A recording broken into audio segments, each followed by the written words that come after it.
अब आदमी कैसे सुखी होगा?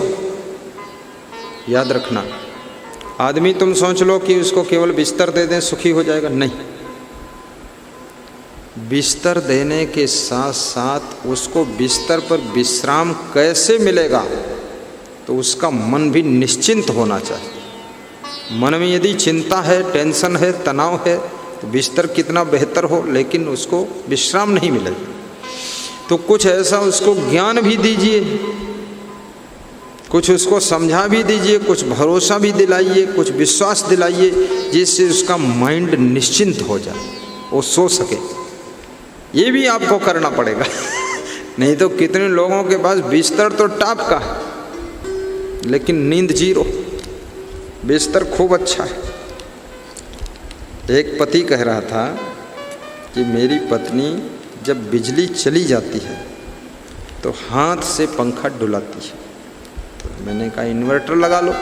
बोले बैटरी भी जब डाउन हो जाती है तो हाथ से पंखा वो रात भर बैठकर डुलाती है।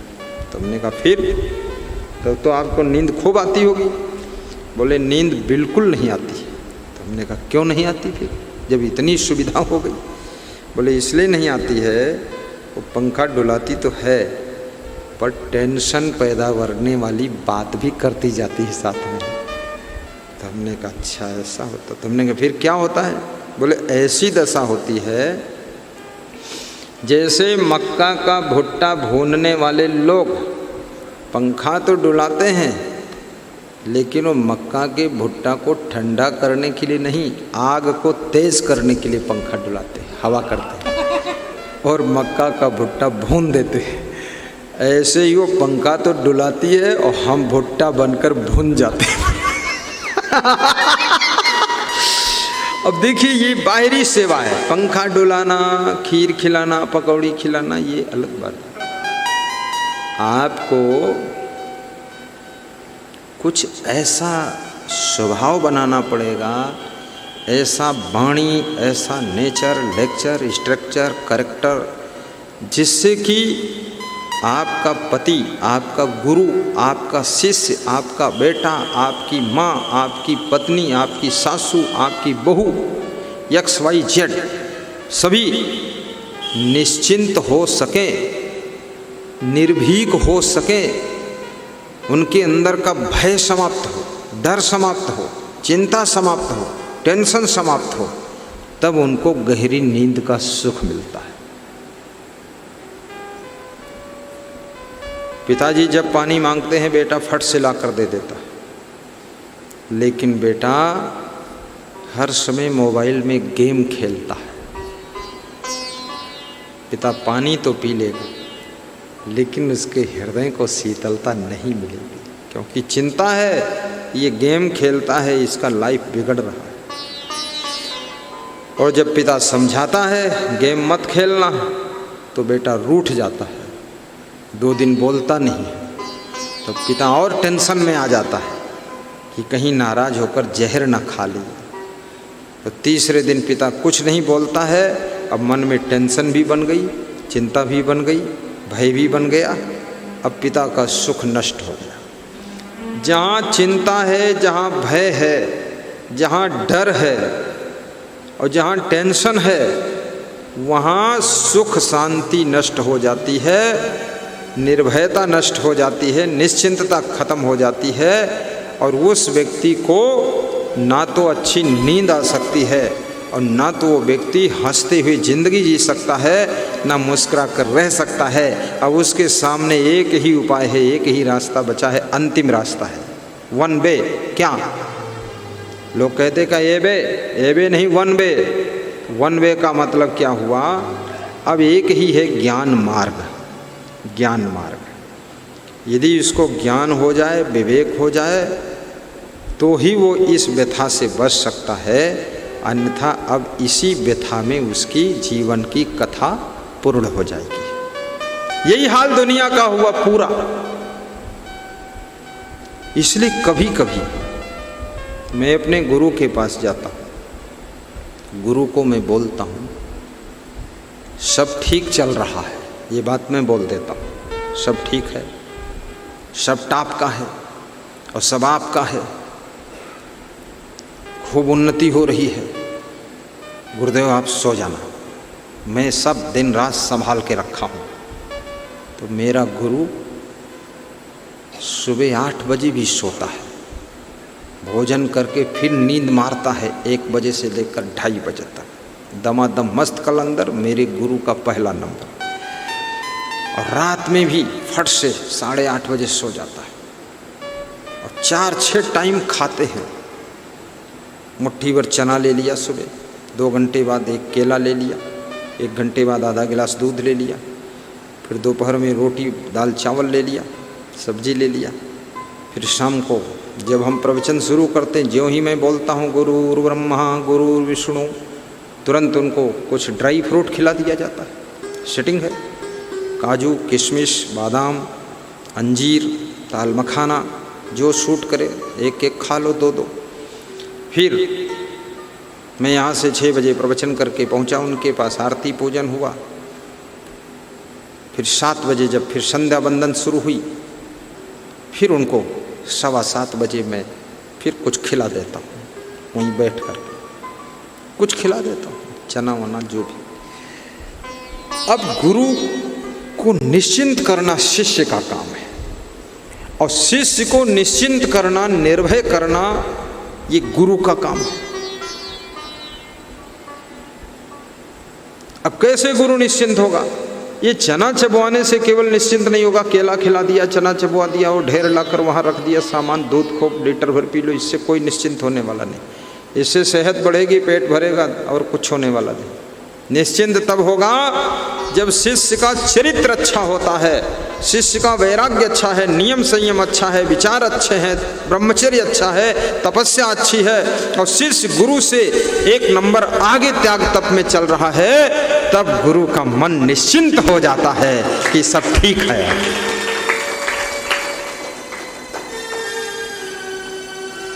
बेटा जब अपने पिताजी से ज़्यादा योग्य बनता है, पिता का मन निश्चिंत होता जाता है, प्रसन्न होता, माँ का मन प्रसन्न होता है।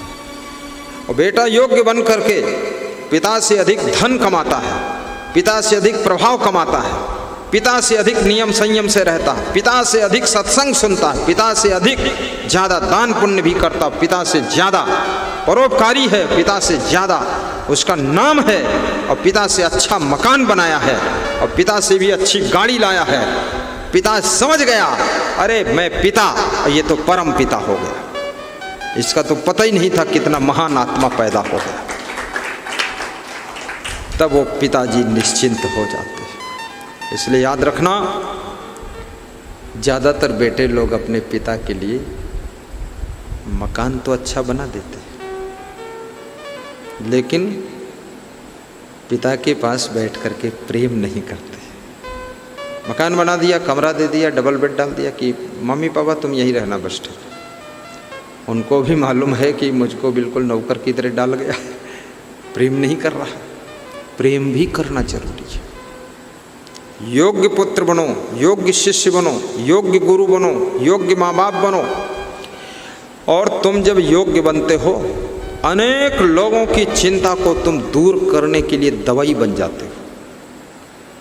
तुम्हारा योग्य होना, सुयोग्य होना बहुत लोगों को टेंशन से मुक्त करता है, और बहुत से लोगों को सुख शांति पहुंचाता है, और बहुत से लोगों को आनंद देता है। इसलिए याद रखना, अपनी योग्यता को प्राप्त करो, और योग्य बनने के लिए त्याग तप करो, और योग्यता का प्रयोग करने के लिए सहनशीलता रखो, पुरुषार्थ करो, मेहनत करो, आलस्य निष्क्रियता को दूर करो।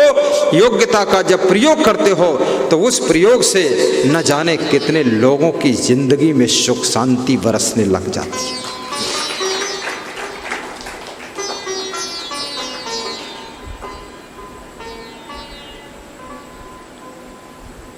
इसलिए आलस्य भी मत रखिए, निष्क्रियता भी मत रखिए। जितना बड़ा कर सकते हो उतना बड़ा करो। 10-20 नौकर भी रखो, 10-20 हज़ार कर्मचारी रखो, 10-20 लाख कर्मचारी रखो। अपनी क्षमताओं को विकसित करो। 10-20 लाख लोगों के परिवार तुम्हारी कलाओं से, योग्यताओं से, क्षमताओं से, तुम्हारे सिस्टम से पलने चाहिए, लेकिन तुम इतने निठल्ले हो, निष्क्रिय हो, क्या बोलते हैं उसको, कामचोर हो कि तुम्हारा पेट ही नहीं पल पा रहा है तुम्हारी मेहनत से। तुमसे दूसरे क्या पलेंगे? सबका ऐसा सिस्टम। आपके अंदर बहुत बड़ी क्षमता है। संत भी बनो, मेहनत करो, पुरुषार्थ करो, वैराग्यवान संत बनो, सब लोग निश्चिंत हो जाएं आपसे, आंख मूंद करके तुम पर भरोसा करें लोग, ऐसे संत बनो। गुरु भी आंख मूंद कर विश्वास करे आपके ऊपर। ऐसे पुत्र बनो, ऐसी बहू बनो कि आपके सास ससुर माता पिता आंख मूंद कर आपके ऊपर विश्वास करें, भरोसा करें। विश्वास को जीतो, उनको निश्चिंत करो, तब वो सुखी हो जाएंगे। और जिनसे जिनसे तुम्हारा मन जुड़ा रहता है ना, उनका दुख तुम्हारा दुख बन जाता है, उनका सुख तुम्हारा सुख बन जाता है, उनकी पीड़ा तुम्हारी पीड़ा बन जाती है, उनका घाव तुम्हारा दर्द बन जाता है। जैसे माँ है, माँ का बेटा अगर दुखी है तो माँ दुखी हो जाती है, बेटा सुखी है तो माँ सुखी हो जाती, खुश हो जाती। जिनसे जिनसे तुम जुड़ते हो उनके दुख और सुख तुमको प्रभावित करते हैं। इसलिए सतमार्ग पर चलो, सहनशील बनो, गुणवान बनो, महान बनो। मन सोहरौना नहीं बनावे, सहनशील बनी आप रहावे। उन चीज़ों से अपने मन को प्रभावित मत होने दीजिए जो आपके भविष्य को बिगाड़ सकती, भाग्य को बिगाड़ सकती हैं, आपकी उन्नति में बाधा डाल सकती हैं। परिस्थितियां सर्वथा किसी के अनुकूल नहीं होती हैं। परिस्थितियां हमेशा प्रतिकूल अनुकूल मिक्स रूप से रहती हैं, लेकिन आपको प्रभावित होना ना होना, कितना होना, कम होना, ज़्यादा होना, ये आपके हाथ का खेल है। उनसे प्रभावित मत होइए। ईश्वर चंद्र विद्यासागर पश्चिम बंगाल के, उनके पास में इतने पैसे नहीं थे किताब खरीद कर पढ़ सके, जमीन पर लिख कर अभ्यास करते थे, मित्रों के कॉपी किताब मांग करके उससे पढ़ते थे। जब परीक्षा हुई तो फर्स्ट डिवीज़न आए, सबने उनकी पीठ थपथपाई कि क्या बात है। बस उसी दिन से उनका ग्राफ ऊपर उठा। पश्चिम बंगाल के माने हुए विद्वान, उनके नाम के आगे विद्यासागर की उपाधि लगाई गई। विद्यासागर, इतना बड़ा विद्वान बना ईश्वर चंद्र विद्यासागर। बहुत संघर्ष, बहुत गरीबी, बहुत दुख, बहुत समस्याएं, बहुत विषम परिस्थिति का मुकाबला करते हुए ये व्यक्ति विद्यासागर कैसे बन गया। जिनको एयर कंडीशन रूम मिला है पढ़ने के लिए, टेबल लगी है, चेयर लगी है, नाइट बल्ब अलग है, डे बल्ब अलग है, सब कुछ है, फिर भी नंबर 3rd डिवीज़न। क्या हो रहा? एडजस्ट करना सीखो, अपने को सेटलमेंट करना सीखो। अब्राहम लिंकन की पत्नी अब्राहम लिंकन को बहुत गालियां भी बकती थी, बहुत ऊटपटांग बोलती थी। अब्राहम लिंकन उसकी परवाह नहीं करते थे, अपने राजनीतिक क्षेत्र में मेहनत करते करते करते करते अमेरिका के राष्ट्रपति बन गए।